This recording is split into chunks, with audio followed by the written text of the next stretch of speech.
Son hechos que analizamos. Para ello nos acompaña Iván Cepeda, senador de la República, defensor de derechos humanos y de la paz de Colombia. Nos acompaña desde Bogotá. Senador, muy buenas noches, bienvenido, ¿cómo está? Buenas noches, es un placer saludarlos, Tatiana. Muchísimas gracias, senador. Quiero primero preguntarle por un hecho que se ha registrado hoy ante la justicia. Usted ha denunciado penalmente al expresidente Álvaro Uribe por un tuit de hace algunos días, que de hecho horas después, además le preguntaría cuántas horas después, si usted lo conoce exactamente, fue suspendido por Twitter en América Latina. ¿Cuáles son las razones de esa denuncia penal?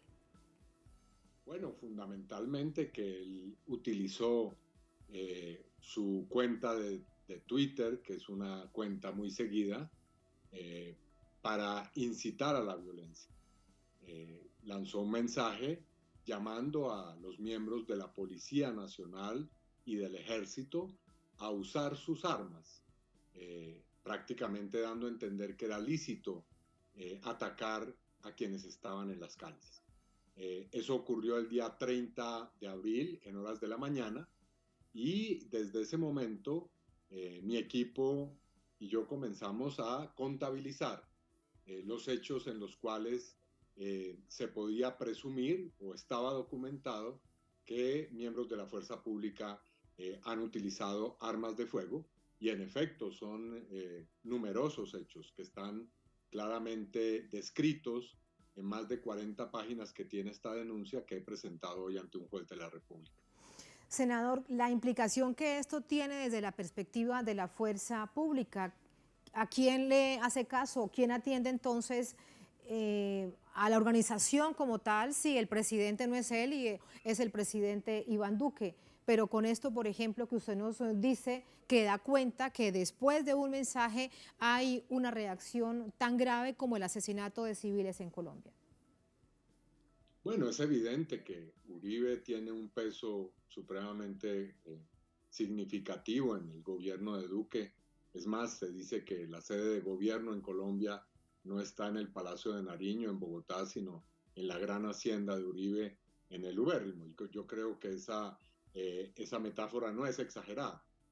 Uribe ha venido insistiendo desde el comienzo de este nuevo ciclo de movilizaciones pacíficas de la población en que hay la necesidad de que actúe no solamente la policía, sino el ejército, que hay que militarizar las ciudades, que es necesario homologar a los manifestantes con terroristas urbanos y ha difundido también en su cuenta de Twitter una conferencia de un neonazi chileno que vino a dar instrucciones a la fuerza pública colombiana y a los altos mandos sobre lo que se llama la revolución molecular disipada, que es una tesis según la cual habría que convertir la movilización social en una especie de teatro de guerra y considerar al nuevo enemigo interno, a los jóvenes y miembros de movimientos sociales y ciudadanos y ciudadanas que participan en la movilización social como si se tratara de terroristas urbanos. Senador Cepeda, si algo se saca de esto, sin hablarlo sin duda en positivo, porque es una situación extremadamente dolorosa y grave para el país, pero entonces sí podríamos decir que el expresidente Uribe con esto, bueno, pues se quita la careta. Ahora resulta entonces que no estamos hablando de la extrema derecha, sino de una extrema derecha que tiene ensoñaciones neonazis.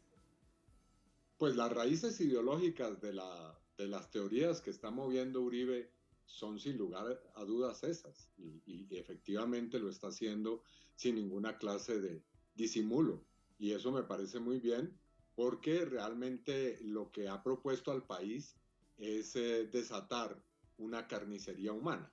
Eso ha tenido lugar especialmente en un laboratorio que se ha diseñado en este caso en la ciudad de Cali, la ciudad capital más importante del suroccidente del país, en donde en horas de la noche comienzan una serie de operativos que son realmente parte de un terrorismo de Estado.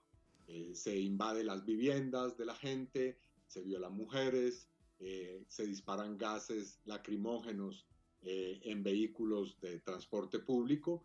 Y hoy vimos una escena nueva, un nuevo capítulo de ese terrorismo de Estado, cuando un vehículo, un camión, se parqueó en un sitio donde estaban manifestantes y de él salieron numerosos hombres vestidos de civil armados que procedieron a disparar contra la muchedumbre.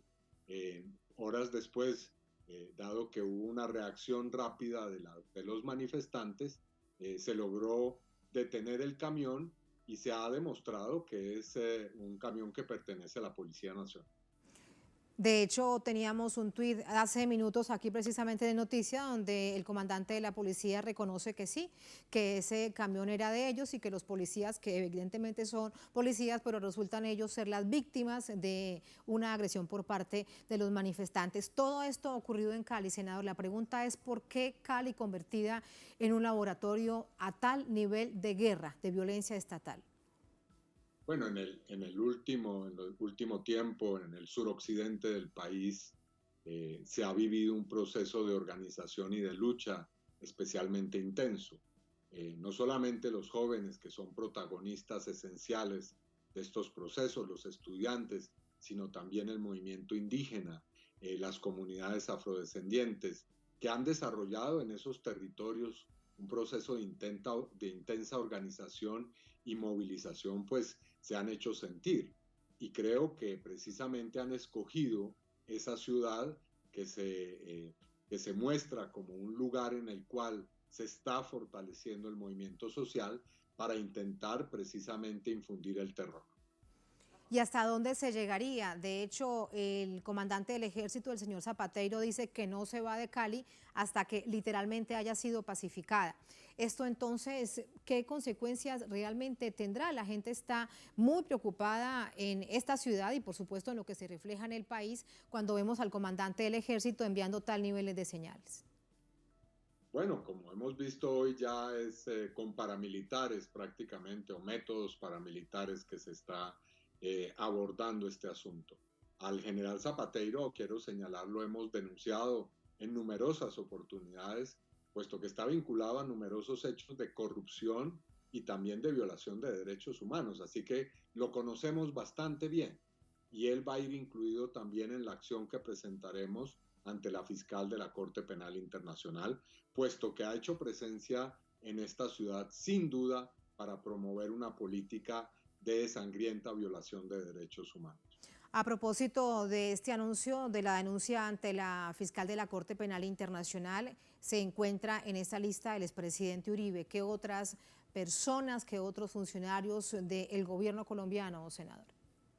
Bueno, con organizaciones de derechos humanos, la organización Temblores, que trabaja precisamente en documentar los casos de la violencia policial, con la campaña por defender la libertad y con la Coordinación Colombia-Europa, organizaciones de derechos humanos, emprendemos una acción contra el presidente de la República, Iván Duque, contra el ex senador Álvaro Uribe, el ministro de Defensa y los generales que comandan tanto el ejército, el general Zapateiro, como la Policía Nacional, el general Vargas. ¿Cuándo se dará esto, senador? ¿Cuándo comienza este proceso? Entre otras cosas, teniendo en cuenta que la Corte Penal Internacional también se toma su tiempo, su procedimiento para recibir las denuncias, primero para estudiarlas y decidir si cumplen con los requisitos de la justicia internacional. Nosotros hemos venido sistemáticamente entregando información a la Fiscalía de la Corte Penal Internacional, tendiente a acumular todos los hechos que puedan ser relevantes en lo que atañe a la violación del Estatuto de Roma, es decir, a la comisión de crímenes de lesa humanidad, crímenes de guerra y genocidio. Así que este es un proceso que llevamos realizando desde hace años y obviamente esa acumulación de información tenemos toda la voluntad de que se vea reflejada en acciones. Así que vamos acumulando y entregando información de manera metódica. Por último, en esta reflexión a nivel internacional? ¿Se siente, senador, el acompañamiento de pueblos, de gobiernos a nivel latinoamericano, a nivel mundial? Se lo pregunto porque bien conocemos del cerco mediático, de las corporaciones mediáticas en Colombia con respecto a esta situación, donde intentan instalar, no sabríamos hasta dónde, si lo logran o no, como en otras oportunidades, con otros temas, que lo que hay es una parrandada de vándalos en las calles colombianas.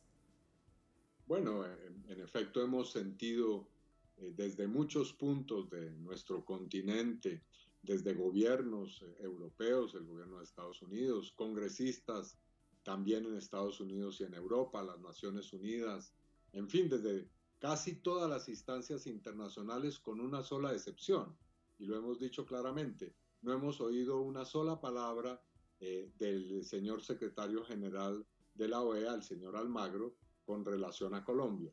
Algo que nos llama la atención, puesto que prácticamente cada semana él habla de Venezuela, pero no tiene, en este caso, frente al baño de sangre que está ocurriendo en mi país, una sola palabra de condena. Esa es la obsesión del secretario general de la OEA, Venezuela, y acompañado por algunos de los aliados de Estados Unidos. Antes de despedirlo, senador, a propósito de reacciones internacionales, presentamos una de hace minutos del gobierno del presidente Alberto Fernández en Argentina. Vamos a compartirlo con usted y con nuestra audiencia. Allí precisamente está, dice esto Alberto Fernández. Con preocupación observo la represión desatada ante las protestas sociales ocurridas en Colombia. Ruego porque el pueblo colombiano retome la paz social e insto a su gobierno a que en resguardo de los derechos humanos cese la singular violencia institucional que se ha ejercido. Senador, para despedirlo, hablábamos de Estados Unidos y reacciones no solamente por parte de algunos funcionarios del gobierno, sino también de la Cámara de Representantes. Bien conocemos que el gobierno de Estados Unidos tiene a Colombia como un gran aliado en la región. ¿Qué implicaciones cree usted que tendrá esto? Bueno, ya un conjunto de congresistas han hecho sentir su posición, especialmente pertenecientes al Partido Demócrata, y han dicho claramente que de continuar esta situación se va a examinar muy seriamente los dineros y recursos que destinan los contribuyentes de Estados Unidos a precisamente organismos como el Escuadrón Antidisturbios, el macabro SMAT y la Policía Nacional. Así que creo que esa es una advertencia que realmente pues va a tener efectos, puesto que el gobierno colombiano a lo único que es sensible es a ese tipo de reacciones internacionales. Senador, muchísimas gracias. Un placer como siempre. Muy buenas noches. Tatiana, muchas gracias a ustedes en Telesur como siempre. Muchas gracias.